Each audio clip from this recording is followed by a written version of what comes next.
હાલ તહેવારોની સિઝન ચાલી રહી છે ત્યારે ચૌટા બજારમાં ગ્રાહકના સ્વાંગમાં ચોરો ફરી રહ્યા હોય અને એક દુકાનમાં બુરખામાં આવેલી બે મહિલાઓ જ્વેલરી ચોરી કરી જતા પોલીસને જાણ કરાઈ છે. હાલ તહેવારોની મોસમ વચ્ચે સુરતના ચૌટા પુલમાં ગ્રાહકોની સંખ્યામાં વધારો થયો છે. ત્યાં જ ચોર તોડકી પણ સક્રિય થઈ હોય તેમ લાગી રહ્યું છે, જેને લઈ ચૌટા પુલના વેપારીઓમાં ફફડાટ જોવા મળ્યો છે. ચૌટા પુલના એક દુકાનમાં ગ્રાહકના સ્વાંગમાં બુરખામાં આવેલ બે મહિલાઓએ દુકાનદારની નજર ચૂકવી જ્વેલરી ચોરી કરતી હોવાના સીસીટીવી સામે આવ્યા છે.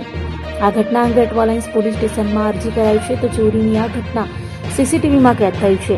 જે સીસીટીવીમાં જોઈ શકાય છે કે બે બુરખાધારી મહિલાઓ દુકાનમાં પ્રવેશે છે અને લાંબા સમય સુધી દુકાનમાં રહ્યા બાદ આ બે મહિલામાંથી એક મહિલા દુકાનદારની નજર ચૂકવી જ્વેલરીનું એક આખું બોક્સ પહેલા દૂરથી ખેંચે છે.